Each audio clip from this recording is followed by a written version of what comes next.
Hello and welcome to the Pens and Pixels podcast, the Horizon review episode. I am your host, Cal G, and to my left is the coordinator extraordinaire, Mike Kent. And the podcast is a place to come to for timely reviews on recent video games. I think this is still relevant. Oh, totally, yeah. I mean, I would imagine more people than not are like us and have just recently beaten Horizon. Just recently, yeah. You know? And it's still on the minds of everyone around, and still...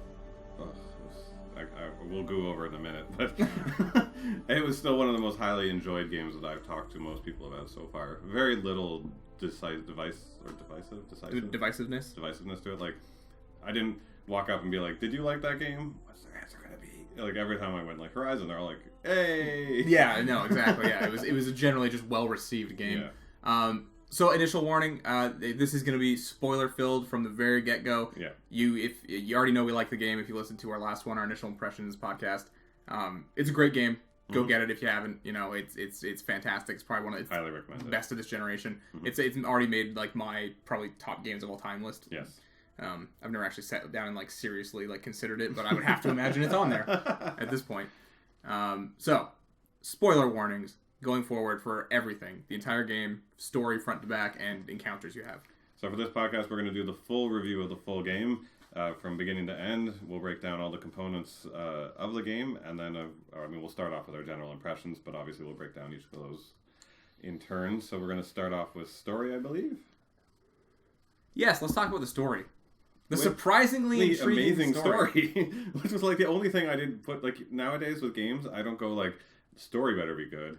Yeah, I just don't care anymore because half of the time they're just bullshit. Yeah, and especially with something like Robot Dinos, you'd be like, well, this is going to be bullshit. Like, it's just going to be like, whatever. Like, who gives a fuck? I better make these dinos really fun to kill, and that's about it. I really honestly expected this game to be, like, fun gameplay-wise, fighting them. I did not expect to be as sucked into the story as I was. It was extraordinary. Like, it's a definite long process to get into some of the really incredible portions of the story, but even right from the beginning you're kind of intrigued, like just that little contained opening story of becoming whatever it was, a non-outcast, accepted at the trials, right? Yeah. With inside of your Nora tribe was actually really interesting, and you hadn't seen any ruins yet. You're just literally in their safe space. Yeah. Whatever they call well, you'd that. seen the ruin when you were a kid, I guess, but yeah, like that's it, right? Like there's really nothing else, and you get a real strong sense, and it's so well designed of being like, okay, I'm just a caveman, and there's really nothing else but cavemen out there, because you have no clue about any other culture or anything else that's happening, any other technology. There's just these robo-dinos. It's just like everything's like this, yeah. You know? And you're entranced in that little story, and you're really, really moved by it too, because like I felt so fucking bad for both of them constantly getting shunned all the time and getting rejected, and like the dad character, the adopted dad character, I was like Roth. Not like Ross from Friends, right? No, it's Roth. It's TH. You're right. We were on a break. I'm not dejected from the tribe. We're on a break. Now let's go back to the hut and watch the new guy. That's perfect. Yeah. Someone Photoshop the Friends characters from Horizon. That'd be great. Sorry, I didn't mean to. No, it's okay. I just like a picture of like this wood couch, and they're all sitting on it. But it's playing on this like one-string banjo. Yeah, that's made out of like a freaking Reaper or something. Okay, so moving on. So in the story, like you really cared about that. You cared about Roth. Roth was this really cool character who was really regimented and like followed the laws, and totally built out Aloy's character of being a rebel, and more than. Like, she was aware and wasn't willing to just fall into the myth and the lore of the mother and all that. She just rebelled against all of it. She felt like a scientist without ever having learned about science. Yes. You know? No, you brought that up on the last podcast. Not the last one, the first Horizon podcast. The impression. And I saw that, and that was a really good thing. You're right. Because it's not something I had thought about, but, like, you're right. She's just naturally curious. She just wants to learn. She's not... You're right. She's not, like, just taking everything for granted. Oh, yes, the All-Mother. Oh, yes, this. In fact, and it pays off, I think, I'm going to jump in the story really far right now. But when she finally goes into the heart of the mountain and then comes back out and everyone's like, oh, and there's like worshiping her, and she's like, no, fuck this. Where were you before? Yeah. She's like, that don't worship me. Like, she's so pissed, and she's like, don't you dare worship me. That was so good, because they could have easily done a thing where she's like, I'm finally accepted among my people, or some shit like that. But like, they totally just stuck with her character and like still stuck to her and just like, no, fuck this. Like, why would you do it now? Like, and she was so impassioned with it in that moment too. Like, she ran over and she grabbed them and she's pulling them up and she's like, "Don't fucking do that. This is so dumb. You're all cave people." Wait, that's right. You are cave people. And at that point, she knows so much more than them about everything. She's not just be like, "You're ants." You're fucking ants. You're plebeians. And like that whole beginning starts, and then like the town or the Nora village gets wrecked. And again, I cared. Again, I knew it was going to get wrecked and an attack was going to happen, but I cared. That's just the thing that happens in RPGs. Your town gets wrecked. Your beginning town, your little shanty town that you come from all the time, is going to get wrecked, and I knew it, but I cared. Right? Yeah. And then Roth dies, which, I mean, I saw coming, but I was still, like, again, it wasn't like a huge, like, but I cared. Again. Yeah, I cared. I didn't want him to die. No, I didn't want him to die, and I was like, fuck, I wish he could have maybe come back, or maybe it was just like maybe he died, but, like, they were very clear that, like, he was very clearly killed. Yeah, he was murdered. He's not going to show up halfway through the game, don't worry about it. Yeah, no, like, he's gone. And then, I mean, there's a fuck ton of story to go through, but once you get out into the world and you start exploring into the past, that's when the real gem of the story came through, because all the side stuff was cool with the Meridian and the Carta and all that kind of stuff, like the Karja, and even I loved also there were more tribes, like 4 or 5 tribes, really and they were all completely different looking. Like there's one that looked like Inuit and like Native American with the blue guys, whatever they were called, I forget. Yeah, I forgot what their names were. And they were cool, and they like worked with the spirit of the machines. And then there's the guys who were like basically, your usual European settler types. And then the like metal workers and stuff. And the metal workers wore like big, bulky, metalworky kind of clothes, and they were like dwarves basically. All the cultures were just well defined. You knew when going in there, you're like, oh, this is a new tribe. And they had a really distinct personalities to them too. Yeah. It was fantastic, and it's something that I talked about in Final Fantasy 15, where I wish there was more of that. But like, oftentimes there were people just wearing really regular clothes. Yeah. So when you got to that one town, people were wearing like sideways like overalls. Yeah. Just fucking weird. Well, all the girls were wearing the overalls because they were all working, and for some reason only women worked in the factory. Right, in the nuclear power plant. Yeah. Which they didn't say like, oh, women are immune to the radiation from the magic crystals or anything, which would have just been like, oh, that's a cool thing. Yeah. Instead they're just like, we just put the women to work. Yeah, it's just them in there. We don't know why. They just do it. Yeah. Anyways, that was a great part of that just world in general, just kind of world building, right? Just making you feel like, yes, there are many different cultures here, and some of them are just as isolated as you were as a Nora up in the mountains and all this stuff. Like, and they never dropped the Nora, so like you left, but then you had that whole one where you were going to get revenge for the attack with the general lady, who was also a really cool character. And even meeting the guy, I love that. The only time you do dual stealth in the whole game is with her son. Oh, yeah. And it worked so well. Like, every time I jumped on someone, he ran off and killed the other person perfectly without being seen. I'm like, where were you in, like, fucking Metal Gear Solid and all the other games with the assholes who never killed anything? Yeah, I remember playing that part, and I was like, is he gonna fuck this up for me? Like, no, he did it like a mastercraft. I'm like, dude, you gotta stick with me. It was the only time it ever happened in the whole game. Because fucking Nyx or whatever. Nil. Like, he'd be like, I'm coming in with you. And then you'd stand there, and suddenly someone would walk by, and he'd be like, with a bow and arrow, and you'd be like, no! Stop! So often I just did bandit camps, and then all of a sudden, like, I would just take him out, and then I would just fucking, it would be like, go talk to Nil, and I was like, is he here? Like, I'd run around, and he's like, that was a lot of fun, huh? I was like, I don't know, was it, man? Like, you tell me, where were you? I did 3 camps without him, and then found out that he was always outside all of them. Yeah. So I went back and found him, and he's like, there's a camp, and I'm like, great, and then the conversation just switched over to being like, so, it's gone now. Yeah. And I'm like, where were you? Yeah. I really like Nil as a character. I think he's great. No, I thought it was great too. And that was the thing that was really amazing about the story. I mean, we'll get back to the main story in a bit, but like Nil's story all the way to the end where he you took out all the raiders and he had no more killing to do because in the end he's a psychopathic serial. He's Dexter. He's basically a serial killer, right? He's Dexter. And he's just like, well, you should need to kill me because I've got nothing worthwhile left to do. Mm-hmm. I want to have a good fight at the end. Yeah. And I didn't kill him, and then that applies to the ending game, final battle. But like I cared. So I ran past him really quick during like a fire at the very end, and he was like, "Thank you," like because I was running by and just like I was I was going so fast that he didn't really get a chance to like say his whole piece. Yeah. And by the time I realized it was Nil, I was like, oh well. Well, like if you talk to a few of them, they give you some supplies, but at that point, you're just like, thanks for the shit I have 200 of. Yeah, I'm fine now. Don't worry about it. The big one was if you take care of that the metalworking town, and she brings the big guns. Yeah. The thing. Those fucking saved you. Like, I did, yeah. I couldn't imagine doing that segment without those guns. I know. I used it the entire time. Yeah, I just sat there. I was like, boom, before they ever got anywhere near. Like, I ran out and set out some traps in case anything got through, and a few did, and then they just blow up there. But then the rest of the time, I'm just setting up like a turret, and we have the super power armor at that time. Mm-hmm. Oh, yeah. So they're just trying to hit you, and you're like, ping! No. Life doesn't matter. No. Let's go back to the main story for a second. Yeah.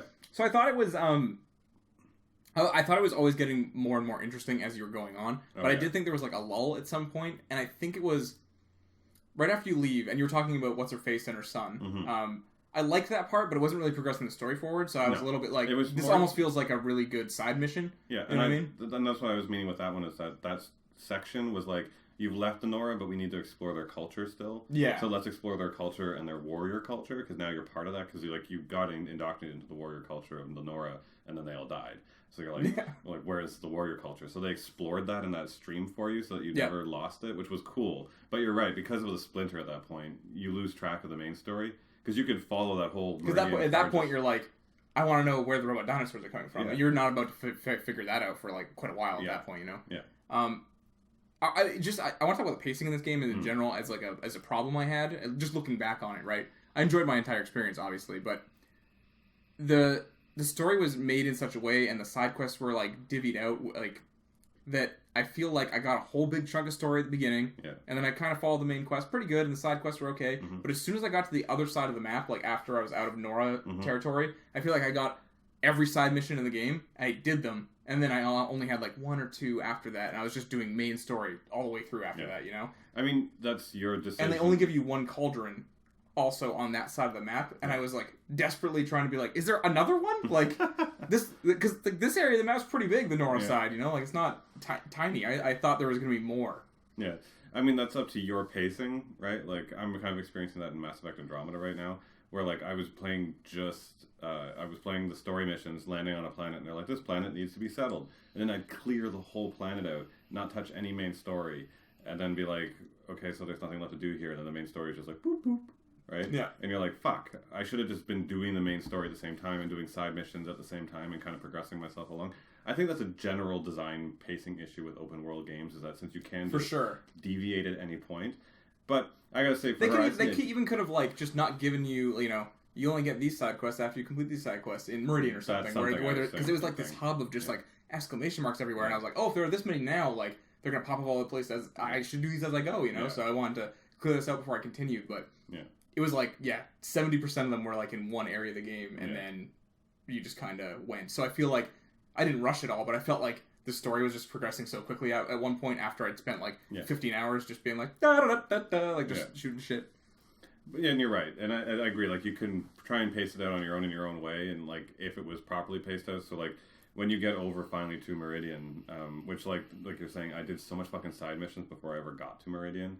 Like, it was this epic trek, and the story mission was sitting there for like 17 hours. Go to Meridian. Yeah, I know. And I'm just like, I'm not getting in this town until I finish everything before Meridian. Yeah, and it made it seem like Meridian was so big, it almost made it seem like it was the end game or something. You know what I mean? Like, but it was an epic turnout when you got there. The town. Oh, for sure. When I got to the town, I'm like, this is going to be like a hut, and then I got there, and I'm like, this place is so pretty. And the whole like lower level. Oh fuck the design. Anyway, we'll get to that. But then, you're right. But the thing about the side questing and the side story quests, because there were main large story quests, like saving Meridian and saving the political structure of Meridian and saving like the other towns and all that shit, all of that wasn't unfun. I had a great time with all of it. Oh, I had a good time, and everything. There was never a story point where, I mean, there were a couple fetch quests, but they were never like anything too bad. The only side quest stuff I ever got tired with was just and it's in so many games, is just the inspect the body, follow the footsteps, you know, and if that's they did that a lot. Batman Vision, just anything. Tomb Raider does that, like every game with that kind of Mass Effect's doing the same thing, because it's all about that scanner, and it's all about her scanner, it's all about these scanners, right? And you're right, like Batman, Arkham Asylum was the first one to get like the Bat Vision scanner thing to go, and everyone's been hooked on it ever since. Yeah, it's just such an easy way to be like, here are the important things in the universe. So I totally get it, and like it makes sense contextually with her fucking site. Is that what it's called? Focus. Site. What the fuck? Well, this time. Yeah. Okay, let's talk a little bit more about the end game stuff, or like just like where the story went, because like. Well, that's why I want to talk about like the main story part of it was. as it developed, I had impressions of what it was supposed to be, and I'm like, oh, it's just going to be that she's like the daughter and she got put in cryo, and then like whoop-de-doo. That's what I thought. Yeah.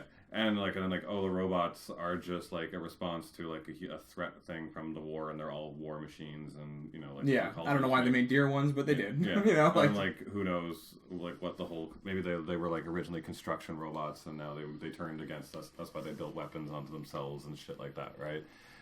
But as it started to unlock more and more, and even through the side things, like just going to the vantage points and seeing this guy's, like, he called it the Apaka Shitstorm tour. Oh, yeah. And he was just like going around and taking these pictures, and you get these little glimpses of the old world, and like something's really fucked up. And his thing ends before you ever get into the like end portion of the story, and he's like talking about he found out that everything's fucked. Yeah. And they call him, makes it sound like a virus or something has happened. So you didn't even know about anything about any killer robots or anything. You're like, oh, a virus wiped this out. It was a misdirect. Yeah. Right? And then suddenly you're like, oh, fuck, there's something more. And you're like, okay, so the robots are something else.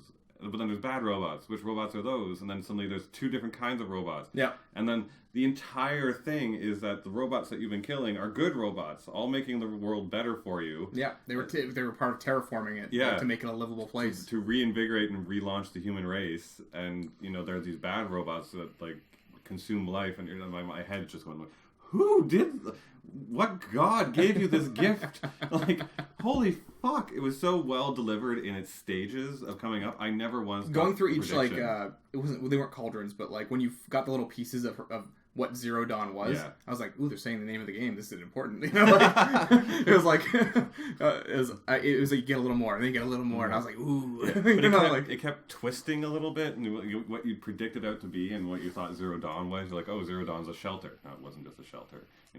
What the solution was to save the human race was to put us all in cryo and put us in a hole in the ground. No, it wasn't that. It was literally to like reinvent humanity and regrow us from the ground up.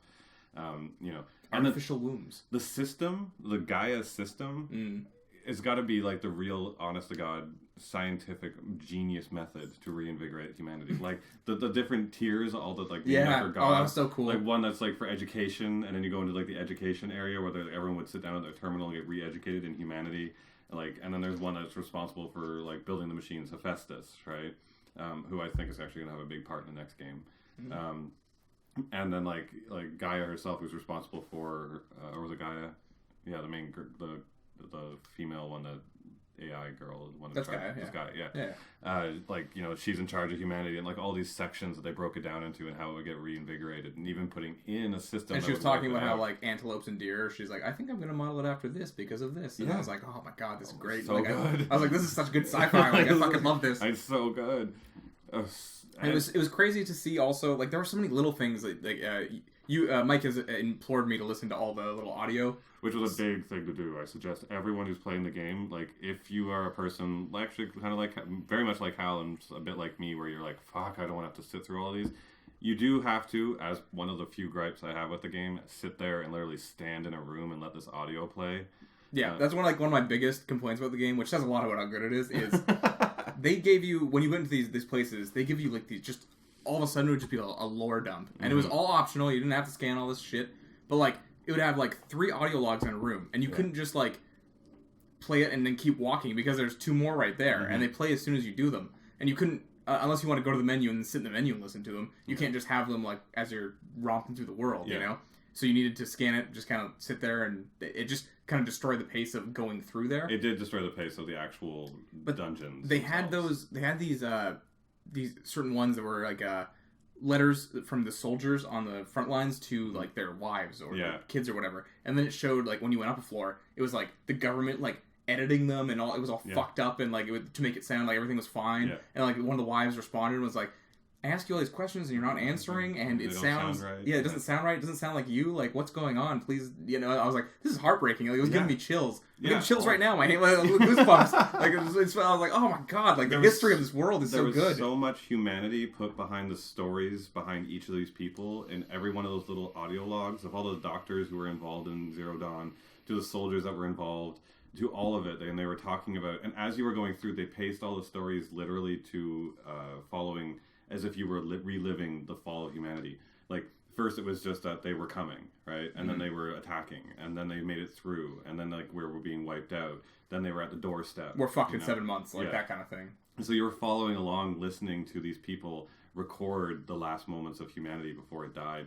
And whoever wrote this out like a human who was in, honest to God, emotionally damaged peril. Like they were fucking freaking out, right?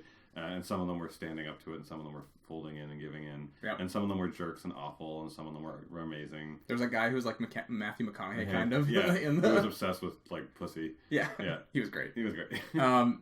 Then that was another thing that was really good was the well, they were great actually. I wanted to talk also about like there's another little story that was like, oh no, I just lost it. Just completely went on my brain. I'm thinking about Matthew McConaughey now. Which characters? Oh no, the people who were kept underground and they just didn't learn. They had no education. They were just fucked in this like tiny room their whole lives. Because the system cracked down. Yeah, yeah. They were the first humans to come out. Yeah, and that's why we're all dumb. Yeah, exactly. Yeah, and they were just like. The AI was like, you can't leave. Yeah. And that was the answer to why we got out and we're all caveman idiots and we don't understand machines, was that the system broke down. And because that guy, the big stupid asshole who's a fucking moron, the guy who made the machines that killed everyone, then made the system to save us, and then suddenly decided, I'm going to kill all the smart people and turn off and destroy all of the human knowledge. He did that, and then we all got stupid in a room, and then the robots were like, "We don't have anything to teach you." And he killed everyone in that boardroom in that circle, right? That was a crazy powerful moment too. And then he wiped out not Hephaestus, but whoever was the machine portion of it that was supposed to keep all of human knowledge and teach us. He wiped out the entire data bank, right? Yeah. He said like, "No more intellect for all of us. We're the problem." Right, and then when we were in that, like when we came out, the robots were like, "Well, we got nothing to teach you. Yeah. So you're all going to be like man-child for a while." And then when the resources run out, we're just going to open the doors. They even had a reason for there like only being like turkeys and raccoons in the world. Basically, they're like, "Well, that's all the biomatter we can really like grow at this point. Yeah, I can't do bears. Fuck off." Yeah, like I was like, "Oh, we've only got so much we can do." Yeah, I thought that was a great thing too, because I was like, why are there so many fucking turkeys? As I was just like wiping them out left and right. Yeah. And they just keep coming too.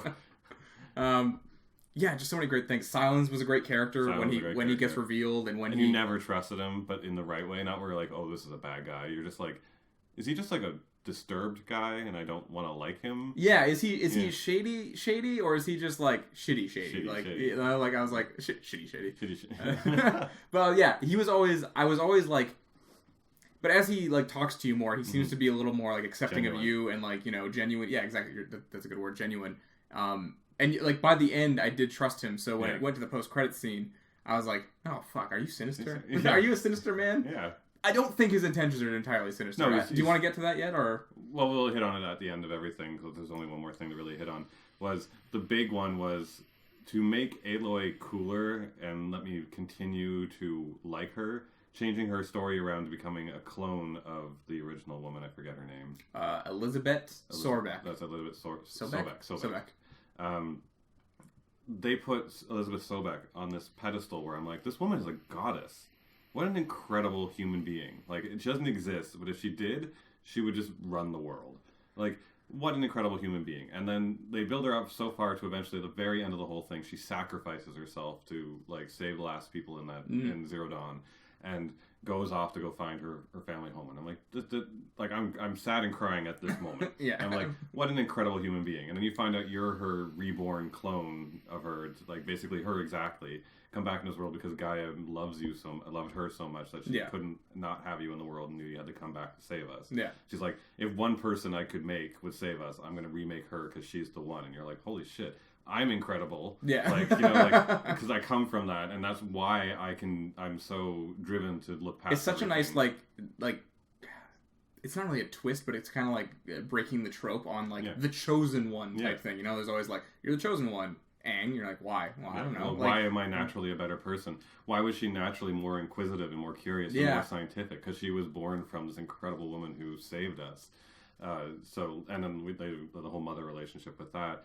And then, like, when you get to that point, and at the end, when she comes through with, like, that emotional breakthrough, when she comes out to the Nora and out of the machine, and she's like, oh, I know who I am. Like, she's broken down by it. She's like, how can I live up to such an incredible person that I'm supposed to be basically the same thing, right? She does adjust a little quickly to finding out that, you know, like, her life really isn't gotten any major point other than she was, like, created to, like, serve a purpose in a machine. For a little while, she seemed insulted when Cylons was saying, he's like, you are the result of machine and human. And then she was like, no. And at the same time, I'm kind of like, well, why are you even upset? You don't really hate the machines either, so...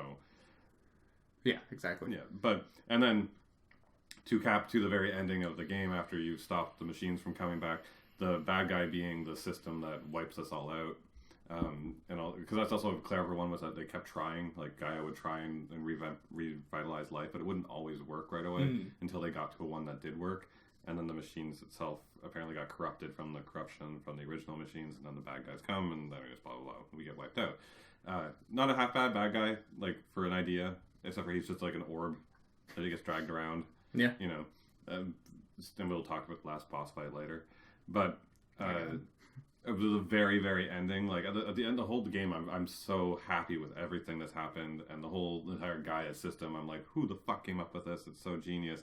And then at the very end of the game, after running around and collecting these stupid metal flowers that have poems written into them, and then it's like, where do these come from? What do these mean? These don't exist. They're not part of the system. And you're like, no one answered that fucking question. And at the very end of the game, Aloy comes and finds her mother, basically, finds Sobek. And her body, she made it to the fucking house, of all things, totally fine, and sat down in a chair to just die. And you're like, what a fucking insane woman. And she's like, oh, mother, I love you, and all that. And you're like, you're welling up at this point, and it zooms out, and she's sitting in the triangle of flowers from the fucking metal flowers that are repollinating. Every metal flower is in. Yeah, which are repollinating and regrowing life on Earth. Yeah. And that's waterworks at that point. It's like, I wanted to give credit to the game ending on such a cool personal note for Aloy, too. Yeah. Rather, it could have honestly ended at when they'd beaten Hades, and they were on top of that mountain, and they're raising their spears in victory, and it was a good shot. It was nice, like, it was beautiful, and then, they could have just cut to black and been like, Horizon Zero Dawn, And I would have been a bit pissy at that point. And, but that's the ending, like, I say, like, 9 out of 10 people would have gone with, what I mean? But, like, they chose to, like, keep it going. And humanize quiet. It. Shrink it down. Yeah, nice. A little more personal. It was never about, Aloy's whole adventure was never about what grandstanding great task she was going to accomplish. Because even through the whole thing, she was never aiming to save Meridian or save the world or save anything. She wanted to know where she came from. Yeah, she wanted to find out where she came from, and she wanted to get revenge for her father dying, right? And it was always her personal story, and that was the thing about Aloy's story was, while her actions and the whole thing was tied to her saving the world, her personal story was always about her, and then they ended it on her, which was genius. Yeah, no, it was fantastic. So then... Huge credit to the writers. Huge credit to the writers. Beautiful story. The last little bit was the post-credit sequence, which is... A fucking red orb pops out of Hades. Yeah. And he's like, hey! And everyone's like, nah! And they start hitting them, like... and then it just, like, flies off into the distance, and then... I did think right at that moment, though, where she left her spear, and I'm like, okay, your mother left you this fucking spear, right? And it's apparently a super spear. Yeah. And it's in the machine. Anyone can go up and fucking touch it. If it was as bad as like just taking it out would turn this thing back on, don't just leave it there. They're cavemen. They don't know about like USBs. They don't know anything. Like push it off a cliff or something. Like anything. Just get it away from the cavemen who are going to come over and poke it with a fucking stick. And then they did. And some red Hades ball thing flies out of it. And then it flies into the sunset and into Cylons holding up this like magic lantern thing. Yeah. So or data lantern, I don't know what it is, but he's like, "Hello, old friend, I still have questions," or what the fuck he says, and then he's walking up to that giant destroyer. I don't know what the fuck it's called. It's the one that's like fucking shoved into the mountain, and you have to crawl up his giant like octopus leg things. It's one of the huge ones. Like that's one of the ones that makes the other machines. Yeah, it's fucking huge and it's crazy, and like I was like, oh, what a cool, like, that's a good, like, Marvel-style post-credit scene. Yeah. Like, I didn't expect that, really. Like, I didn't... And it's that whole thing with Silence where, like, that he spent the reason why he even spoke to Hades and talked to Hades, he's obsessed with more knowledge and learning more about the technology. That's the thing. That's why I don't really think I don't think he necessarily has sinister intentions for any sort of sequel. He doesn't want to wipe out humanity. He wouldn't have saved us, but that was the goal. Like, he actually wanted humanity to stay around. He wants people, right? Because, like he said, like with all the knowledge and stuff, he's like, humanity is no longer has access to all of the past knowledge, and we can't educate everyone anymore. Like, he wanted everyone to learn, So I don't think he has any goals to, like, wipe humanity out, but I think he doesn't care about the consequences as long as he gets to the smarty stuff. Yeah, I'm interested to see where the sequel is going to go, and we'll get to that in a bit, because we have a bunch of predictions and talk about the sequel. Yeah. I want to talk about some of my disappointments of the game. We hit on a few. The audio logs being too close together was a huge pain in the ass. Pacing the game was off a little bit for me personally. It's partially my fault for sure. Yeah. But I also think they could have, just not given you so many. I think they could have edited it. I think game developers know that like a lot of gamers have that OCD tendency of like, I just gotta do everything right now. Like like they want to get all the stuff out of the way. Like a lot of people play like that. And I hate backtracking. Like, if I'm going to complete an area and then be like, all right, I got to go back to that. I don't want to go back and see that town. I spent all that time in the main story doing it. Another one was, it wasn't a huge bother really, but when you were fighting humans, when you actually had to fight a human and not just like stealthily take them out, it was so bad. Like the combat was just like, it was really bad. It was just hitting with sticks and it was just terrible, Yeah, like you just a lot, and sometimes they just start like 5 guys running at you, and you're just like trying to fire enough arrows at them, and it's like, well, all right, whatever. Like they all miss the traps. It devolves in that very moment into a classic like PS1 days like hack and slasher where you're just gonna hack and slash. Yeah, and it's just there's no depth to it at all. It's just and you can die so easily from that. So like stealthing really is the only way to make it through most of these places safely. And the stealthing, like when you stealth a human, is fun because there's all sorts of different like stealth attacks that are quite gruesome. Like Aloy's like, I don't want to kill humans. Right into you could really abuse that whistle though. Yeah, you could really just be like, come over here, and then like stab them, and then be like, all right, next person, come over here, and then they'd be like, what was that noise? And there's like, so by the end of it, you have like a pile of like 19 bodies, and the person's just like, what was that? Like they just keep coming. I initially didn't like that the stealth was so forgiving that like you could basically have like your entire body but 1 foot in the bush and they'd just be like right past you every time, and you're just like, seriously? And just ducking in bushes made you fine. But the thing is that it needed to be that forgiving because of how like expansive this game was and to give me all the options, because there was so much natural organic terrain and so many places to go that you could fuck it up in any shot like so quickly. And so to make it so that it was easy for you to reset and get back into stealth mode and play the game the way you wanted to, they need to make it really forgiving. I agree that I feel like if you didn't do the stealth route on the bandit camps, though, it just wasn't really fun. It wasn't fun. That's the thing. No, it wasn't fun. The first one, I did stealth on like I think most of them, but then by the end when I was more powerful and I could just run in and be like, start throwing bombs at everybody or whatever. Like it was fine, but it just wasn't what I was playing the game for. You know what I mean? The other thing is the quote-unquote boss fights. At the end of every cauldron, I guess you would call it a boss fight. It's not really, though, because as Mike told me the first time he did it, and I just did what he did, just put like 19 traps outside of as they're getting built or whatever, and as soon as it opens, they just die instantly, like almost every one. It's the first time I played. The first one was the Bellowbacks, right? Yeah. And then I didn't do that, and it came out, and it actually did end up killing me because I didn't. It comes out with a couple of side characters as well, right? Like a couple of searchers or whatever, watchers. Yeah. And I just got smacked and I died. And then I came back and then I looked around the room and I noticed that it's in this perfect little alcove that has raised walls with like hatchways through. So like it has to walk through these. It can't walk over them. Yeah. So I'm like, nowhere else in the game do you have places where these things are going to go through an assigned path? Because the rest of the time you're dropping traps and then they're just like walking around them and you're like, fucking god damn it. I sent 6 up in this area and they went that way. Yeah. And so I was like, I'm just going to drop them between each little path they can walk through, and then a few more behind that, and then like a whole bunch of like set traps outside of it, just in case. And then I just push the button, and then it would just like I would lower down, and it'd be like,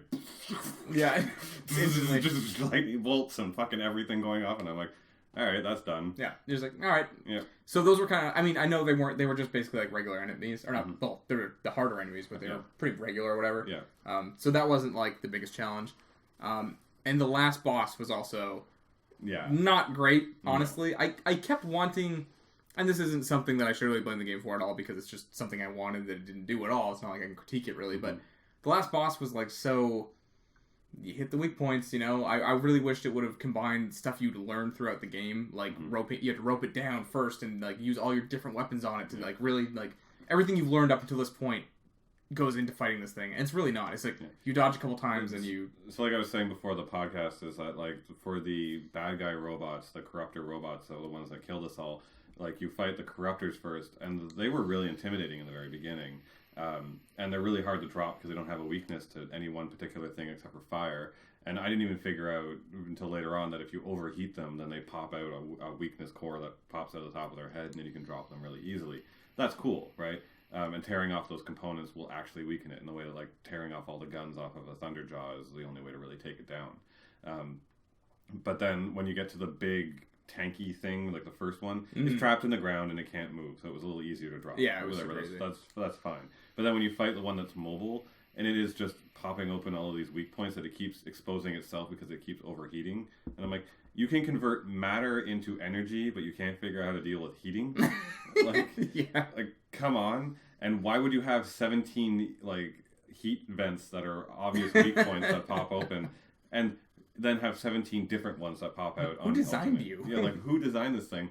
And all I had to do was, even when I didn't have super shield armor, was roll dodge and hit those weak points. Yeah. And it was never really, like, a Thunderjaw is more of a threat than that thing. For sure. And I was really kind of disappointed with that. I was like, if this machine is supposed to be this huge, nasty machine that's really hard to drop, and I don't have contemporary weapons and everyone else got wiped out from it, then I should have to fight this thing with, like, tearing off pieces and then, like, picking up other pieces and using them, and or exposing some part or weakening a part, etc. There was nothing to that. It was just hit the weak points. And then the last boss ended up being just one of those. Yeah. And, like, in two parts, like, some other robots came in, like a Sawtooth or something, and then I was like, man, whatever. Like, that's and fine. you already got, if you do the end content, you do all the side content before you fight the last boss, you get enough side help. They're off taking care of the ads on their own. Yeah, that's true. Yeah. And you're like, So, okay. yeah, it just didn't end up being, like, the final battle that I wanted out of the game. There was one more thing. Oh, the special armor you get. It's you find it so early, which I think is really cool. I think it's really cool that you find it so early, and it's this, like, end goal, because, like, I'm always looking for the power cells, and I didn't realize for a while that I was like, oh, you only get them in story missions, because I found, like, 2 up front, and then all of a sudden, like, didn't see any because I was doing side quests for so long. Yeah. But I just thought they were going to be hidden in the world, not like, you know, story missions only. Yeah. But you get it, and it's so powerful, almost like, and you get it at, like, second last main mission, I think, so you can't use it for very long. But, like, it is so good that, like, I understand why you wouldn't be able to use it the rest of the game. Yeah, I don't mind not getting it at the end of the game as much because of how good it was. But I think if they staggered unlocking it, it would have made it more of an anticipation to when you did finally get it, because you get the first 2 cells to unlock the first door. Right away. Yeah, like, instantly. And then the other 3 only happen in the last 3 missions in the story mission. And, like, at that point, then... I thought it was something you had to, like, be looking out for, and, like, I gotta be really careful and scanning. And keep going back and unlocking more stuff and more puzzles and make it quite much more anticipation behind it. That would have made it more fun in my eyes, being like, all right, I got this. Oh, I finally got another one. You go put it in. You see another thing unlock, and you're like, ooh, I only have 3 to go. And then it is that good that you're like, all right. And then the other part that got me was, at the end of the game, the end game collectible, the only thing that's really worth collecting are the augmentations for your weapons and for your armor. And then the final super armor, which I know makes you invincible, made all of those augmentations useless because like it doesn't have slots for the first place. There's no reason you to can't have put anything them. on it. And then on top of that, you're just immune to everything. So now all items are useless except for anything that makes ammo. Yeah.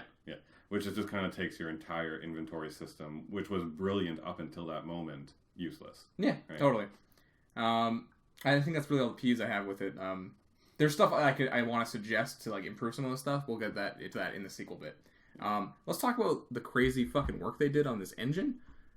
Yeah, so this is going into the environment stuff, so I've got to say, even before we figure out, like, there's this technical reason as to why, but this is, bar none, the prettiest game I have ever played. Yes. Like, absolutely. Every single human being who's playing this game, their Twitter accounts have just turned into feeds of them taking PS4 share screenshots, and it's just people taking pictures of environments. Just nothing. If I had a camera, I would have, like, 6 cameras on me, and they'd be full of, like, 13 gigs of photographs of this place, because it's more beautiful than our world by a factor of 1,000, and every shot and every place. But also, while a lot of it is generated by code and other things like that, it's also meticulously and perfectly designed. So a big complaint I have in a lot of open world games, especially like Metal Gear Solid and stuff like that, is they'll go, break into this town, but in our game you can come in from any angle. If you don't go in through the front gates, you're fucking yourself. You know, like, it was designed so that you could only stealth in properly through the front fucking gates. So trying to go in through the side will drop you halfway through and you'll always be spotted. There's no other good way to get into this town. But in fucking Horizon, it doesn't matter where you go. It works everywhere. Oh yeah, for sure. I don't care what direction. I don't care where you come from. I don't care what you do. You can stealth in and drop any camp, any person, any place, any monster, and you can go and you can hide. There's no like I hated fighting the monsters in this area because there was no place to hide. There's always something, and there's always a way to make it work. So meticulous, perfect environment design. I've never seen anything of its like before, and it blew me away. Every area of the world just looks so good. That's the thing. Good. It looks so good that like you wander a little bit off the beaten path in some games, and you're like, this area's textures are worse, or like something like that. Like you can notice that like, okay, maybe you're not supposed to really be here. Like there's not much going on over here. Even the places where there's nothing going on, it looks good.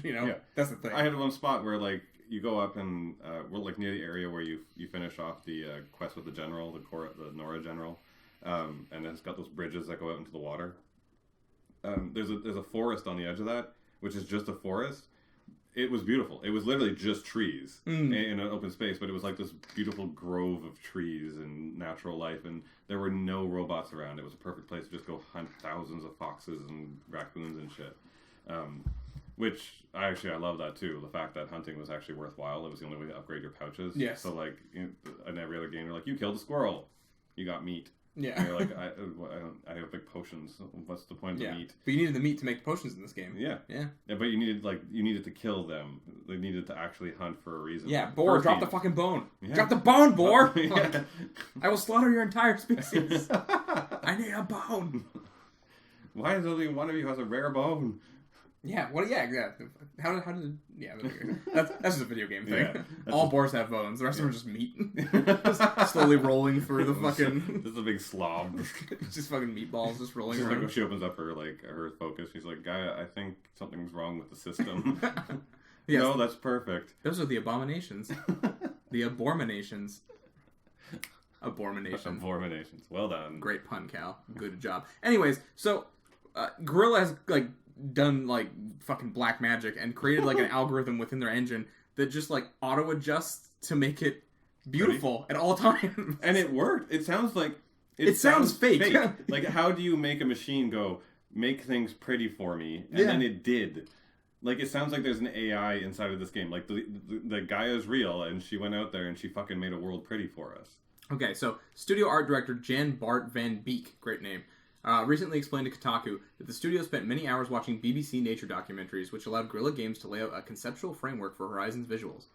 It's a quality that isn't actually completely photorealistic. It's a form of hyperrealism that we started calling BBC realism. It's all shot in perfect condition at the perfect time of day with the exact dramatic light angle, cloudscapes, and weather. There's a lot of cinematic grading to add contrast, atmosphere, and saturation to the screen. It's a film process that takes weeks to find those conditions and film a 10-second snippet. Fortunately, Horizon is a game, so the developers didn't have to wait for hours for the right conditions to appear. Instead, they deliberately programmed the game to always capture that picturesque quality. In Horizon, we wanted to give them a sense of being in a 24/7 version of BBC's nature, where it's always the most epic and impressive.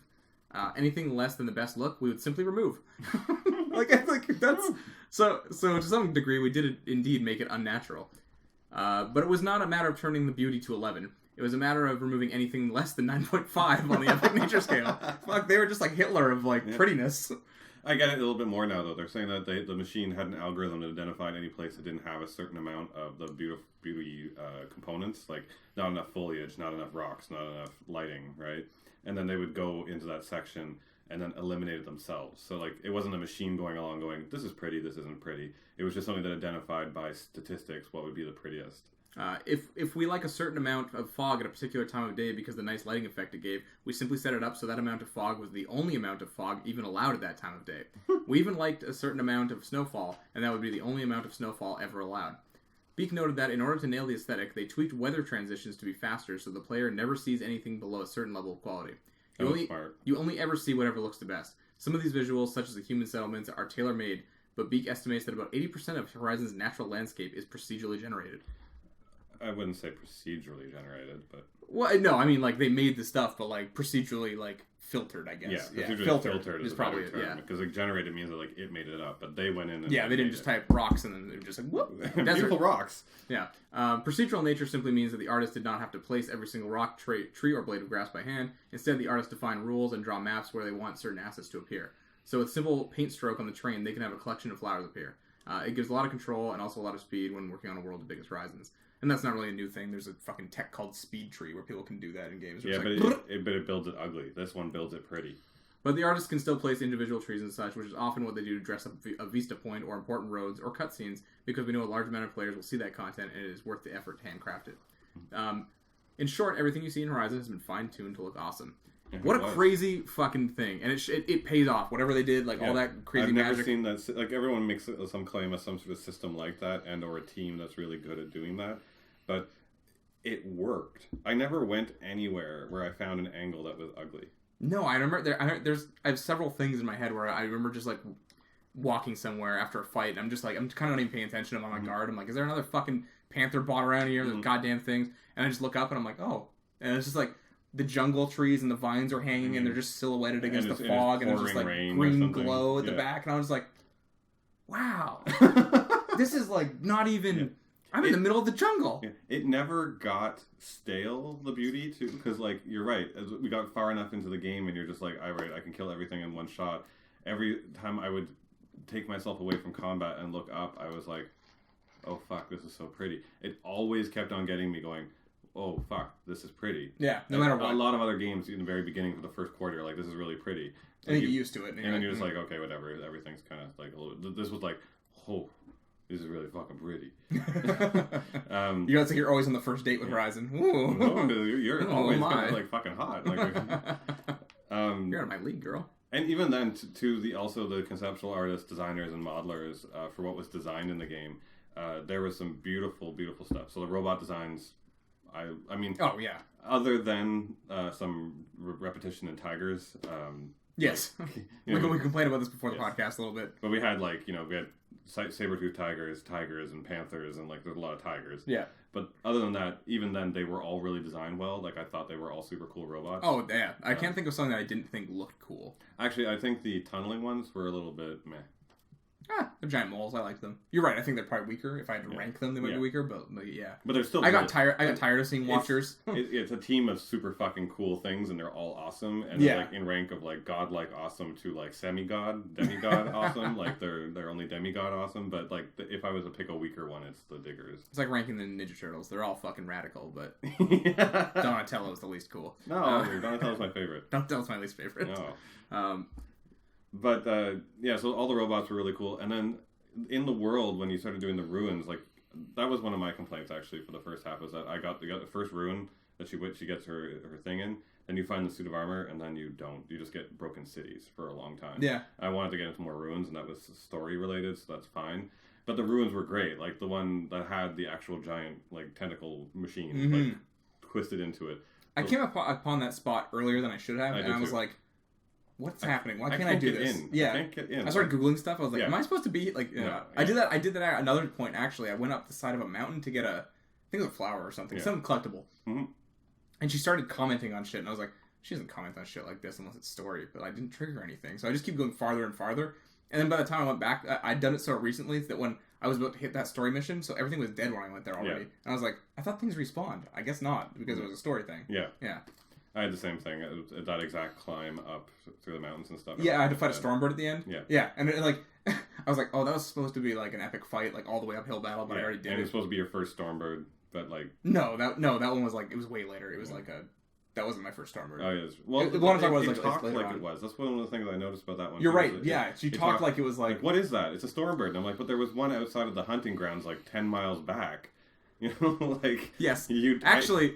This is one of Brandon Jones from Easy Allies. Shout out Easy A. He had a problem with this. He's like, it's such a minor nitpick, but I can kind of like get behind him on it. Is like, she's always like commenting on things like she's seeing it for the first time. You could have destroyed the entire race of the fucking Invisible Panthers, but she's like, oh good, a tiger that goes invisible, like that won't be a pain in the ass. Yeah, and she does it again like 1,000 times. Like 1,000 times. Like how hard is it to just like not trigger it after you see it the first time? You know, not have that voice sample or. Well, this will be useful. Like, yes, we know. You know, shit like that where she's always commenting on stuff like, this isn't your first rodeo. You are a god at this point. Yeah. I like, again, for like the design side, each town was actually pretty interesting. And it did scale up in a nice way. Like, you have your broken down, like, wood Nora towns. And at first, they're like, I'm like, oh, cool, they're getting bigger. And they actually have full functioning towns and stuff. And then you get out, and once you get to Meridian is a mastercraft piece of design, to the lower level with the jungles, and then you get out into the open plains where they're farming, Yep. to getting into the first lower level town, to a nicer town, to the fucking elevator, to the fucking gorgeous town that is Meridian itself. The Sun King. Yeah, the Sun King. Everything. Like, it's this entire shift from being inside of, like, cave people, dirty living, to full scale, like, there's the humanity that has made some sort of foothold, and letting you know that there is that, like, that gradient of, like, you know, people who live in huts to people who live In, like, a castle, in a basically. castle. Like, that there is that level of difference, and it was all of it, everything, perfectly well done. And the only thing that actually was some of the lower points were some of the ruins, because there's a lot of rooms with just a lot of fucking stalagmites breaking through. Like, I was a little bit like, this is all a lot of blue. So the thing is, yeah, I think it's such a cool combination of having these glowing tech bits with the stalagmites. That was very cool. Like, stalagmites and glowing tech, and I was like, ooh, this looks very cool. And the fact but that you're it right. lasted this long, but there was a lot of it happening over and over again. And I thought it was weird because the cauldrons are genius work. Yeah, cauldrons are, oh my god. The first one I got into, I got out of it, and I was like technical. I'm like, what the fuck was that? It was so cool. I think the Like, game it was just so had sex with me. unexpected. Yeah, it was like... It was so amazing. The game just blew me. Like, yeah, like it was... It just like got up and it was going, and I was like, oh, okay, this is a thing. This is those happening. giant, those things that move the crates. Yeah. I love the way they're animated. They're just so like smooth and like oh fuck, I love. Yeah, the cauldrons are awesome looking. And like that kind of like organic metal like wiring and And stuff. you don't really need to do the cauldrons. You know what I mean? No story point is ever like you need to finish all the cauldrons. It's just it's up to you. If you don't want to take control of whatever, you can go through the whole game without doing it. You know, it's weird that like. But what was really cool about the cauldrons was I did the first one, and then I did the second one, and they were slightly different. Like, the first one was just like, here's your first cauldron. Like, a little bit of stealth, a little bit of action, a little bit of puzzle solving. Yeah. And then the second one was, like, really stealthy. They're like, shoot the grates and stealth through this fucker or else you're going to get fried. And then they started really changing them up. Like, the next one was actually broken and falling apart, and the bad guys had gotten in and built up inside. Yeah. And like, it wasn't a cauldron anymore; it was human threat. All the way. You had to stealth through that one too. Really, like that was fun because you were like forced stealth. Right? Yeah. And then when you get to the end of the whole thing, you turn the whole place back on. And all the Invisible Panther robots come out, and they're all hiding when you start coming out, and they're all like shh, shh, and I'll be like in the back of their head. Yeah. And they got those fucking things that like alert them too, like the red bloopy bloops. Yeah. Yeah. So like they made them all different, and then the end like ruins were a little bit repetitive. They got really cool when you got into the story components, when you started watching like the holographic videos of all the things that happened. It was more about that. I feel like that one. But the one that was still super cool was the last one that was like in the big crater where Gaia exploded, and you had to like jump over all the pieces that were collapsing in. That was a really cool climb. Yeah, no, that was dope. Yeah, and beautiful environment work. Yeah, no, all the art stuff in this game is just fantastic. Which is another reason we're probably so in love with it. I want the concept book for it. So it just happens to also be like a fantastic playing game too. Like I just never got tired of the combat. Mechanics wise, everything. And this is probably again in our depression cast, but just to cover it, since we haven't talked about it in the mechanics, I don't think there's anything mechanic wise I hated. There were some things that were like repetitive a little bit, but as we've said before, the best thing about this game is that it made you always use everything. Even by the end, when you could basically just like use your slingshot to throw a bunch of bombs at something, it wasn't really the most efficient thing. It was better to take out each robot with the way it was supposed to. If it's a fucking Stormbird, latch it to the ground, get it to fall down, and then start taking out his pieces. I love Stormbird fights. Yeah, those are some of my favorites. It's the same thing with the Snapjaws, right? Like, or not Snapjaws, the fucking Thunderjaws. Hide and then knock off all of its pieces, and then like go and grab one of the disc launchers and start tearing it down. Any one of them. So satisfying. It's so fucking satisfying. Like, if there's something around that's got one of the exposed canisters, make sure switch your bow out to the right ammo to ignite one of those things off, because you're going to wipe out like 5 things in one shot. So moving on to what we'd like to see in a Horizon sequel. Something that I really liked, but also wished I wanted more from, was the Hunter's Lodge, and there's Legend of Red Maw, and it was basically just like any other Thunderjaw I fought. You know what I mean? Like, and that's fine. The Thunderjaw fights are fucking fun. Like, they're fun. They were really fun. But I wanted more. I wanted it to be bigger or look like a dragon, or I wanted something different from it, and it was basically just... It gave me one of my favorite story moments, though, when you went back, when you defeated the Thunderjaw, and you go up to the guy who was trying to kill Red Maw, and he was like, I should have let you weaken it first. Yeah. He dies, and I was like, ah! he died in such a dumb, dramatic fashion. Actually, that's something that happened quite a few times in this game. People getting their last word and then bleh. It's such a it's a movie thing, really, more than anything, more than a game thing. But like, there's so many people that got their last word and just like ragdolled. Like, I was like, oh, okay. That's like one of my favorite things though. He was such a dick like the entire way through. Imagine the last words being like, "I wish you would have died instead," and like you weaken it, I'd take it for glory. But I like that. I like that they didn't even try and like say anything to like redeem themselves. They're just like still an asshole. Yeah, he's like, I'm still a prick. Yeah. So yeah, that was good. But I wish there was more stuff in the 100th Lodge. I wish there would have been other legendary machines or something like that. Would have been really cool. We're going to be going through the NeoGAF thread of I agree, though. What other people want to see, too, and that we'll get to that. But first off, what are something you want to see? I agree with you that I wanted to have a few bigger machines like that had that kind of like special interaction that I would get one chance to do. The other one was I wanted to have a more interesting human combat component. Like the stealth was good, but if I'm going to have to fight a human, give me just a couple of simple things like, you know, colliding spears and having to push one off or something. Yeah. Don't make it like you said, PS1 era, just like hack, tap, hack, and that's it. You know, make me have to set them off. Like, make it so if I shoot them in the knee, that puts them down on one knee, and that's when I can spear them in the head or something. Give me the same interactions I have with a robot with a human in some way. And even make the humans less, so I'm not fighting 6 of them at once. Maybe it's just 2, and I can do that. You know? My only concern about if they improve the human combat too much is that they would want to show it off more, and the game would be like almost half human, half robot you fight. Yes. And I want to fight robots. I want to fight the robots. So maybe even like tone down the bandit cabs more if you don't improve the combat in the sequel. You know what I mean? Like it's... Well, the human component was important, and there was lots of times where you had to fight humans and stuff like that. Even fighting, because like, the main bad guy were the humans at the end of the day, just controlling the robots. But the thing was, is they give you these encounters where they were trying to set you up to be able to fight them, like take out some Twilight garrison thing, and they're like, oh, shoot the fire things. But the moment I shoot those, it sets off an explosion, and they all freak out. Yep. And I'm like, don't make me do that, because I don't want to fight them all. Yeah. And I'm only going to blow up one at the end because one happens to be close enough to it. Exactly. I do it at the end when I already know I'm going to be fucked, so... Yeah. Like, don't give me that kind of setup. Give me a more planned out bandit camp where you're like, all right, you're going to do all this cool shit. Because, like, the one time that ever worked out was doing the cool dual stealth stuff and or the last one where you were supposed to try and make it over to that big pile of fiery stuff and shoot it and then blow the wall open so you get in. That was fun. That was fun. Like, do more of that instead. Like, that's kind of what I want to see. Agreed. Yeah, make it a little more, like, crafted. Yeah. Okay, so let's go through some of this. Oh, actually, one more thing that I wanted, personally, that I thought was going to happen for sure. I thought for sure we were going to get a big machine that was like this spider tentacle one. Yeah. And I thought we were going to have to climb it like fucking Shadow Colossus or something. Like, maybe not exactly the Shadow Colossus, but I thought we'd be scaling this giant thing at some point, and we never did. And there's no indication we were going to do that, but I just kept thinking, I'm like, oh yeah, it's coming. Like, that's definitely a thing that's happening. Yeah, so that was my one thing. Is there anything else? Oh, yeah, my other last one thing is don't make me go around and hunt epic collectibles as this giant thing for special vendors to hand out nothing. Yeah, they were... Look, the flowers are cool. They're put in cool places too, so you might have gone to places you never would have before. Yeah.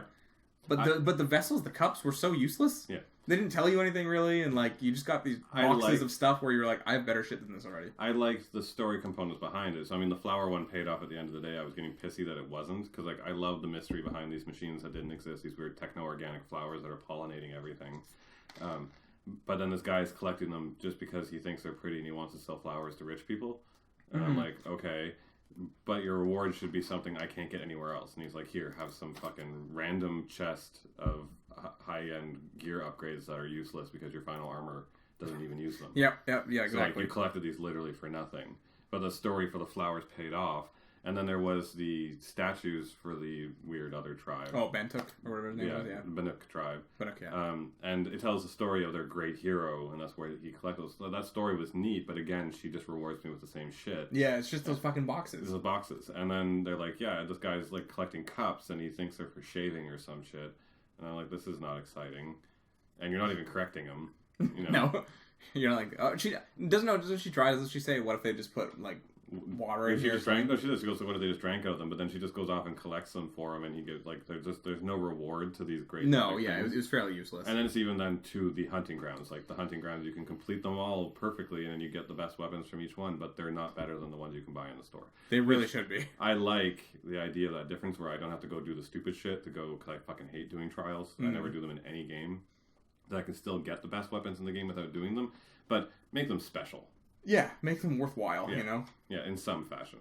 So For that's sure. it. Just like give me some better end game item stuff because at the end of the day, That's the thing. I don't want this to necessarily be like a loot driven game, but I want a little more than what they had. You know what I mean? Just like make me find. It would be cool if there was like armor in a dungeon that wasn't a cauldron or something. You know, and there was this cool like halfway. You know, maybe it was like, okay, wait, there's one mod and it keeps you invincible for like half the time the real one does, or a quarter of the time, or something like that. Something like that, right? And it even plays up to the mod system. So like some of the outfits were like really cool looking, but they only had they had no bonuses but 3 slots, and you could put whatever you wanted. But, I like when they were like highly customizable. I'm like, you only get one more. Yeah, that's the thing. Like you only get one more space, and it doesn't make it more efficient than the one armor that gives you like 30% melee, because you get smacked by melee. Yeah. Oh yeah, way more. Very few things actually shoot you. Yeah. So. Like, and even then, dodging shooting stuff is the easiest thing in the universe. Dodging the physical attacks of a giant tiger on top of you is hard. So you take the one that has the 30% melee immunity, I did. and then you just put 2 things in that. And the highly customizable ones, you can never accomplish what you can accomplish with 30% melee and sticking like 20% fire resist and 20% something No, else. exactly. Yeah. I feel the exact same way. Give me some more options. I think a lot of people honestly didn't even care and just did it based on the looks. Because I see a lot of people wanted the Karja fire armor because it looks cool, and I think they just. No, fire's not a huge threat. You're fine usually. So yeah, that's fine. Okay, let's go down some of the suggestions other people have. This is from the NeoGAF thread about Horizon Zero Dawn 2. What people want to see: more mountable machines. Sucks that I can't hop on a Sawtooth or a Stormbird. That was one. Actually, that's a really good one. So in the game, when I was playing it, I love the fact that you don't need to mount to get anywhere. That you can just run there. I didn't think that was a good idea. I didn't mount after like the Nora area. I don't think like almost never. Never. But I love that. So that makes hiking somewhere not like I gotta fucking go find a mount and then go hike, right? Like it never got hard to run someplace, and that made it traversal beautiful and organic and amazing. For sure, yeah. So keep that in. I never please. felt inconvenienced having to run, really. Yeah. Keep that in, please God, please. However, if mounting is an option, it was dumb in this game because if I got onto any one of those things and started just to ride somewhere, I'm activating every single aggro monster along the way. Yes, every single one. And even if I'm on the roads, you're still activating all of them, and they're going to hit you, and then you're going to lose some, and you got to go fucking find more herbs, and then, like, it's just a waste of time. So, give me some awesome mounts. And when I was playing the game, it made it sound like I could, and it never did. Mm-hmm. So I could just, like, here, you have 3 different types of bulls. Yeah, horses or some shit, right? Yeah, so, give me some options. More robots. I saw someone in another thread mention maybe doing mythical creatures. I don't know how that would work lore-wise, but it'd be real cool. Also, more weapons. I don't know about mythical. I want them to be natural because it fits to the whole Gaia thing. What if Gaia just like fucked up? Like she was just kind of glitched, and she's like, "I had wings to this pig." Why? Why though? You humans have the expression "when pigs fly," right? And there's all these fucking pigs that are flying, all the bull things that have wings. She just makes that King Ghidorah with 3 heads. Like, that'd be great. No, you go into one of the cauldrons, and Gaia's talking, and she's like, "Making bellow-back, attach legs, attach head, attach wings, head. Just this horrible thing comes out. Like, there's potential with that, right? Like, it could be cool. It's neat, but I like the fact that the robots had a purpose because they're like, I took an antelope because antelopes would graze, and that would make them really sure. But for the sequel, something could fuck up, right? Or it could make that technically. I would do that. It make really cool mythical looking monster creatures because that would make more sense, like a mythic monster. So make the corruptor machines into mythical looking beasts. Imagine they just made a Bigfoot. And there's one of them. And there's one fucking Robofoot, like, just romping around. You're walking in the lake, and there's just, like, Nessie. Yes! So some people's suggestions were underwater robots. That would be cool. I don't think necessarily underwater combat has ever been done right. No. Almost ever in any game, but... No, but like the Snapjaws when they're in the water and they're like swimming over at you and you're trying to hit them before they get near you. Or whatever. Oh, sure, yeah, that's fun. Yeah, like, that was fun. So give me just more water-based animals. Yeah. Oh, or I like amphibious that. animals. Amphibious is fine. I don't know how you make it work, but there are those giant sharks. What were they called? Megalo sharks? Megalodons. Megalodons? Yeah. Is that right? Yeah. For some reason I thought megalodon was something else. But okay. you know what would be also be kind of cool is other smaller robots. So all Gaia made were these giant robots that do this stuff. What about like a swarm of like frogs? You know? Oh yeah. Like, or something that does move in a swarm that would come after you, right? It's fucking bees! The bees! That'd be great. I would love a swarm of bees. Yeah. Okay. A little better AI when it comes to human enemies. We said that. Yeah. Wiping out bandit camps was really not fun and way too easy. A bigger variety in weapons, like more options for the same kind of weapon, also including them on the loot system. Same for armor.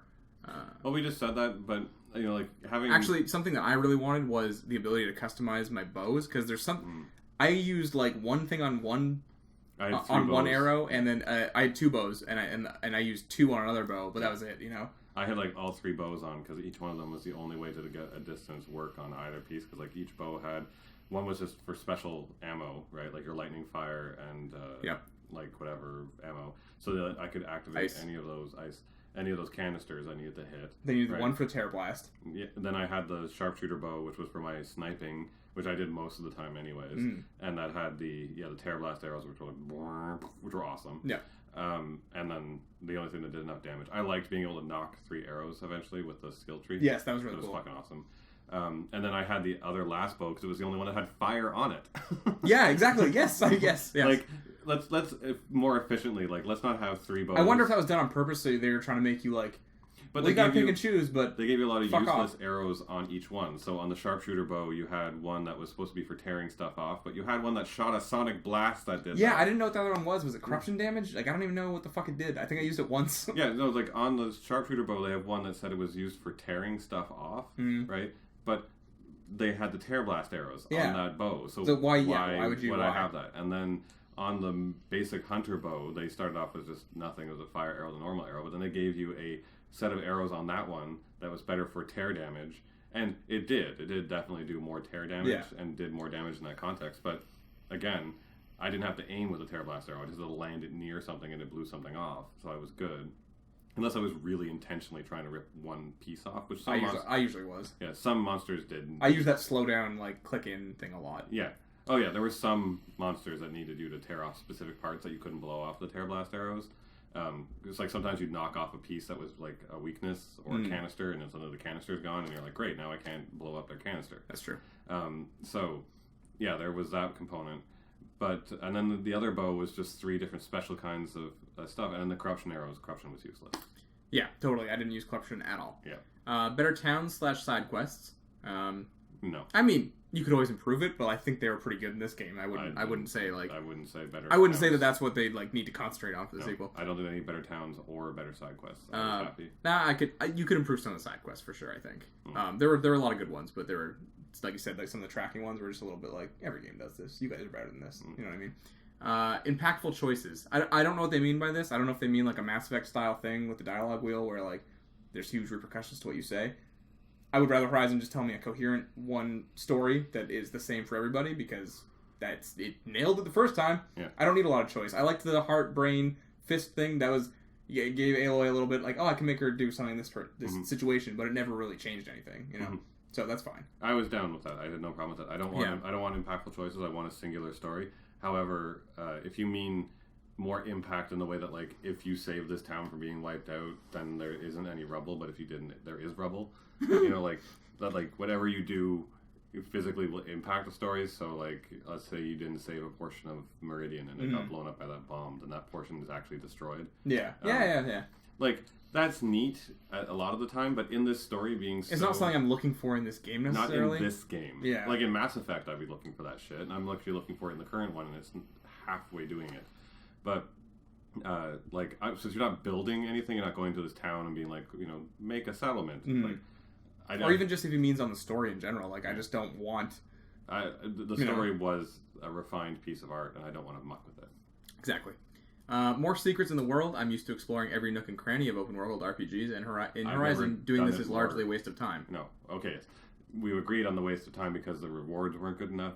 I went after everything and explored every inch of this planet because it was incredible. I went to very cool looking places. Maybe just as artists, maybe we're a little more appreciative of that. But I went to cool places that I probably wouldn't have gone on the map or known I had gone to on the map. I might have just looked at it and been like, yeah, I went there, I think. Like, but because the flower was there and I hadn't gone there, I was like, I would have gotten that if I was there. So I'm going. To go along with the last point, a larger variety of loot. I don't necessarily mind that everything is only bought from vendors, but I'd like to see more variants in different bows, slings, etc. Yeah, we've already gone. Yeah, larger selection of outfits as well. I think Guerrilla Games didn't want it to be a loot-driven game, so they steered away from having enemies drop any sort of loot outside of crafting resources and hearts and lenses. I'm fine with that part because like the whole point of you hunting the robots was for their parts to make stuff, right? And that built into the story of the world, so I like that. I like that the machines only gave you the components to make things. I don't want... Why would a fucking dinosaur have a dress? Like, I don't want it to have that. Yeah, that's true. So, no, I don't want to have that component. However, the way they did it with the loot when they handed it out, like, every time you went to a further into the story, a vendor would have more things to sell. And by, like, the end of the game, you finally get the hunter outfit, like the ones that all of the Kharja wear. The ones that look like hawks and shit, and it was a good piece of armor, and I liked that piece of armor, and I wanted to wear it, but I only got it at the end of the game.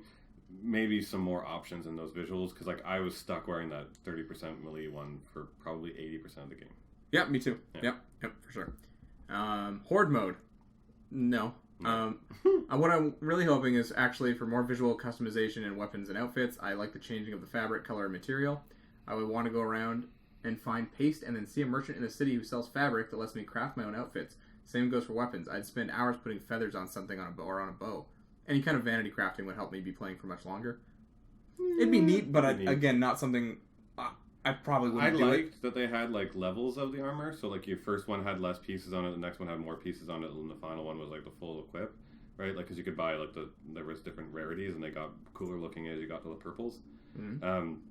I like that, but what I would say that to kind of meet that halfway is when you put in your modifications, more modification slots, and when you put those modification slots on, change the visual a little bit. Yes, I love that. Like even just like some of them had like glowing pieces and stuff. Like you stick that in, and it was a purple one. It made the glow purple. 15 years ago, playing Final Fantasy X, when the armor actually changed on his shoulder, I was like, "Oh my god!" Yeah, I know. That's the thing. So yeah, I love that still. I fucking loved as a visual thing for the tribal. Like again, we're talking about the cultural looks and stuff. Where some of them were taking the machine pieces and like stitching it into their own skin. I didn't see that.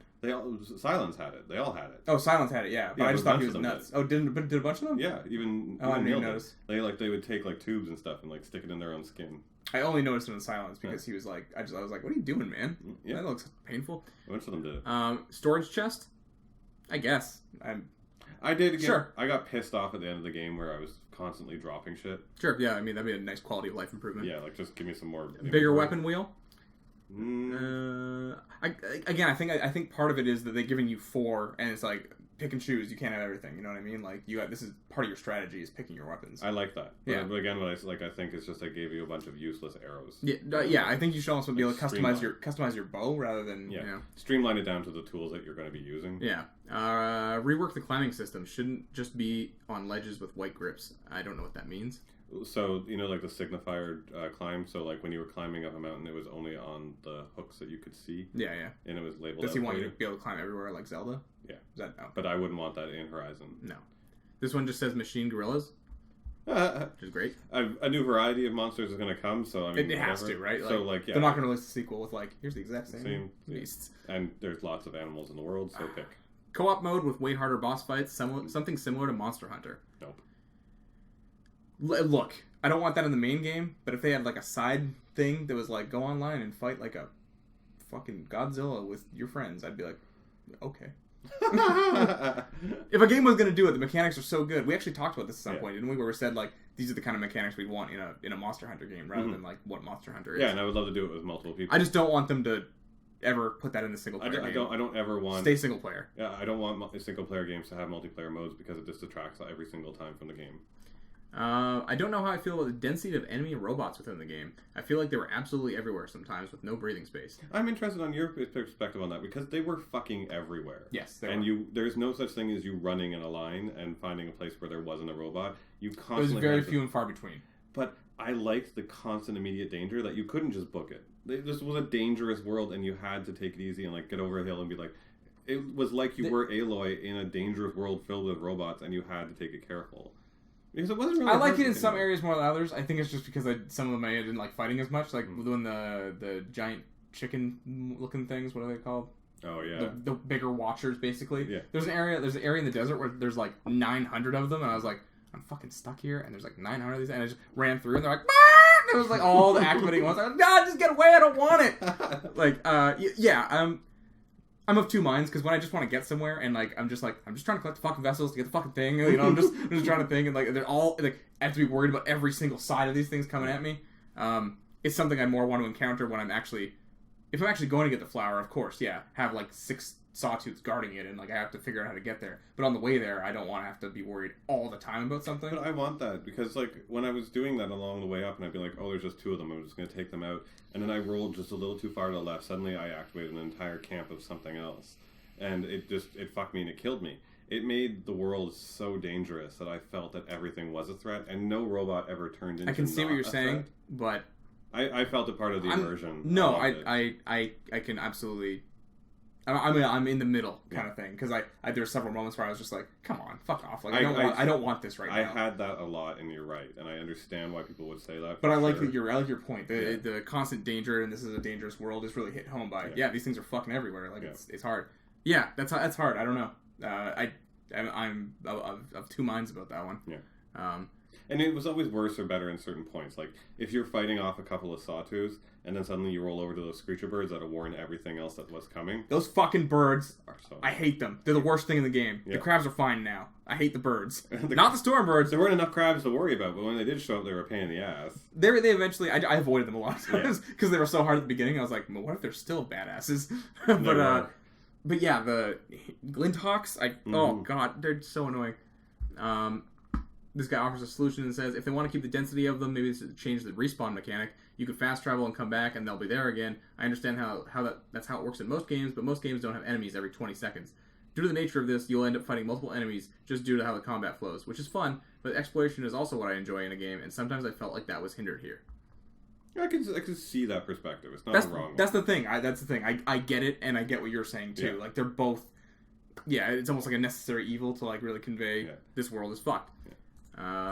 Story-wise, a plot that involves Gaia glitching out, producing too much without being checked. I know that's not quite how Hades worked as a failsafe, but it's not too much of a stretch to make a story where the weather is too volatile in various ways in each region due to Gaia over-terraforming.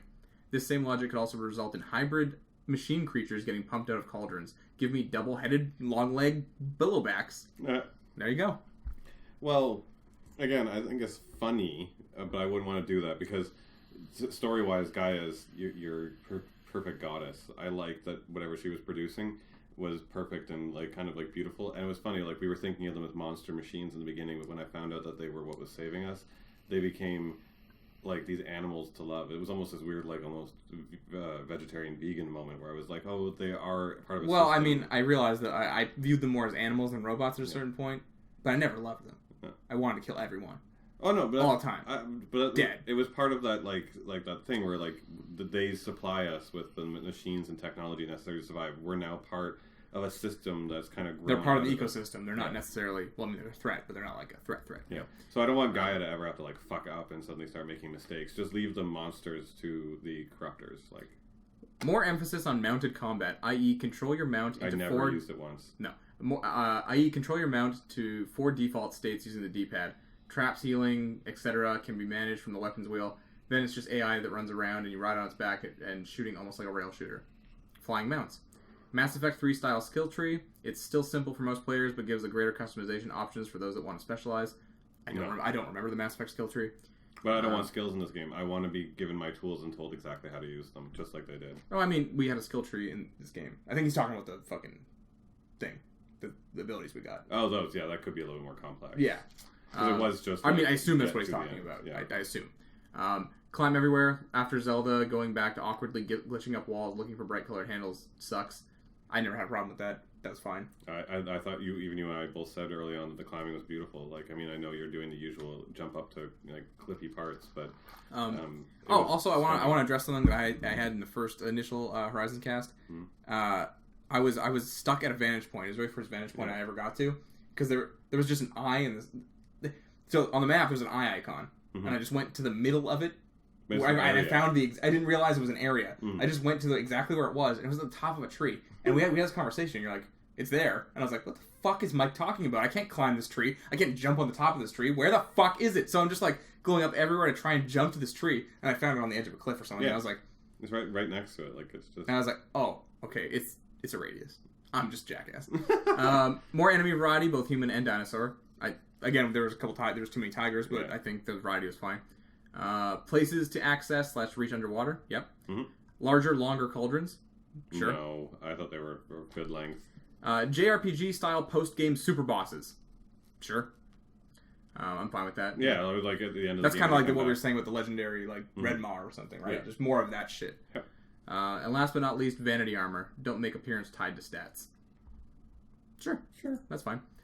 More diverse machines. Monkey, koala, sloths that hang on trees. Insect-type machines. We've already said bees, and sloths are always a welcome addition to any game. More expansive and informative tutorial. From what I see, some people blindly use any weapon on the wrong machine, especially fire arrows. Like, why?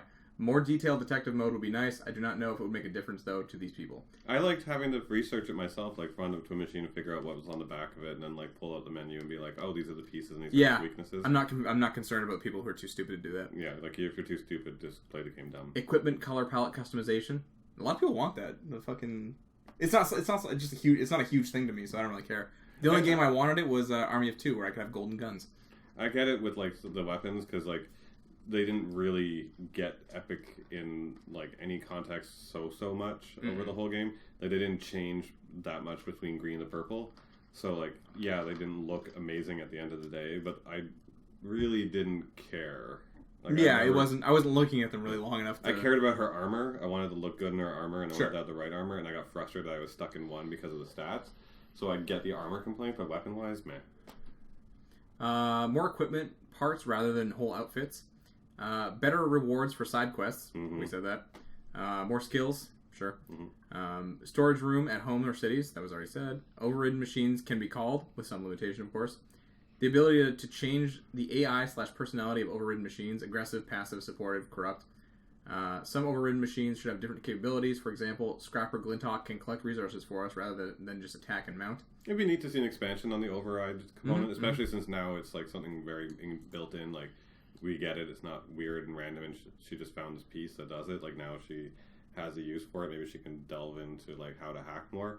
But you know, I don't know if I really want to have a mechanic too stuck on it. I really did use it a lot, like you didn't, but. Every time I was in a swarm of Glinthawks, I would tie one down, override it, let it back up in the air, and it would go fight like 3 of them while I could take on one at a time. That's smart. Didn't do that. Yeah. Or, like, you know, you're in a group of fucking Sawtooths or the Panther ones, and you override one, and then they're all, like, swarming on it. Because you could just, like, you're like, this is too many things, and if I try and attack one, they're all going to hit me. So I'll override one, and, like, have them initiate the fight, go hide again, right? And then they'll all be fighting, and then I can just grab them, pick them off, and then I don't lose as much health, and I don't have to go run around being like, where are the berries? Yeah, I don't know. I just never did it. I don't know why. Like, it was very rare when I did it. Like, when I did do it, I would be, like, hiding in a grass. I'm like, okay, what am I going to do? And the guy would be there, and I'd be like, boo, as he's going by, and I'd just be like, dead stare somewhere else. Like, well, my first fight with Thunderjaw was me overriding a Trampler that was right next to it. By some chance, the Trampler was fighting humans, and then the Thunderjaw saw them and was like, you! And they all started fighting, and I'm like, well, these humans are fucked, and they're always like, go save them. And I'm used to the time, I'm like, well, they're just distracting them for me. Yeah. That's bait. But I wanted to take out my first Thunderjaw, so I was able to stealth up behind the Trampler. I overrid the Trampler, and the Trampler started fighting the Thunderjaw. And it kept it distracted enough that me, without enough gear at the time to take one out, was able to drop it, like, really early.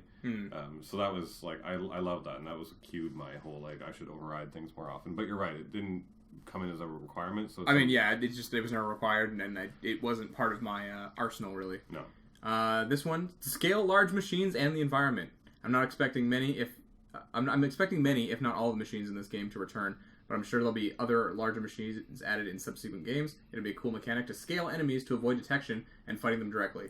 I would like more passive large enemies like the Tallnecks. Mm-hmm. Because everyone's like, oh, they're just towers, and that's all they were. Yep. But they were still super cool, because like each one had its path, and then had like other robots defending it.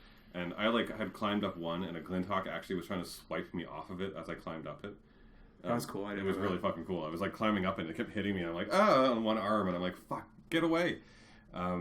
Like, so I really like those things, but I would like to have some more large passive herds of giant, like, machines that have some sort of terraforming. This is a fucking cool idea. Hopefully there will be machines so large that other minor machines live on them and perform maintenance on them. It'll be a relationship mirrored by fish and birds eating parasites off sharks and rhinos, respectively. That'd be cool. That's really neat. That's neat. Yeah, I like that.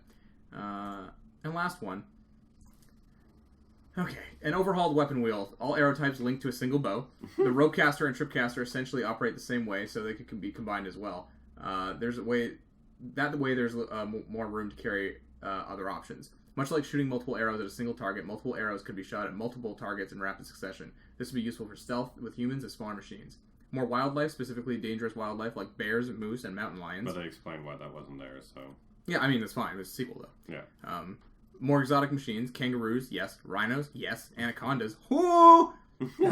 Gorillas, elephants, hippos, large porcupines, I like that he specifies, or pangolins. I love pangolins, too. They don't necessarily have to be to scale. The bigger, the better. More large weapons, both within missions like the Petra ones, and they can be stripped from machines. Machine guns, rockets, grenade launchers, flamethrowers, slower guns that shoot a powerful beam. Bigger tall necks that require a lot more climbing or hazards during climbing. Yes. You just said there actually was. Yeah, I don't think it came in as much, and the fact that it didn't happen to everyone means that, yeah, there should be more of a threat. Aquatic robots and underwater combat. No. That's the thing. I don't think underwater combat would work. No. And I don't want to waste time trying. No. And I would like to have something where, like, there were, like, almost a quick-timey kind of thing where, like, it was in the water and you could, like, hook yourself onto the back and they're dragging you around and shit. You know, like, that kind of stuff would be neat. Yeah, that'd be cool. Yeah. And that's it. That's all the suggestions that everyone has. Mike, when do you think we could possibly even see a glimpse of Horizon 2? Well, we're going to get an expansion very soon. Yep.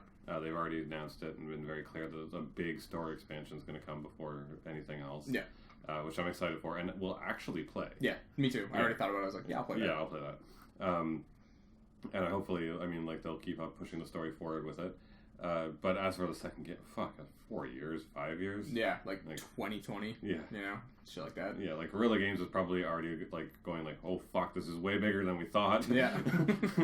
You know, and then they're all hammering at the Well, they had that job listing for people good at animal animation. Mm-hmm. So, yeah, they're probably going to make a second one. But it's years away. Oh, yeah. What year is it? 2017? We see a Horizon 2 teaser trailer in... 2020.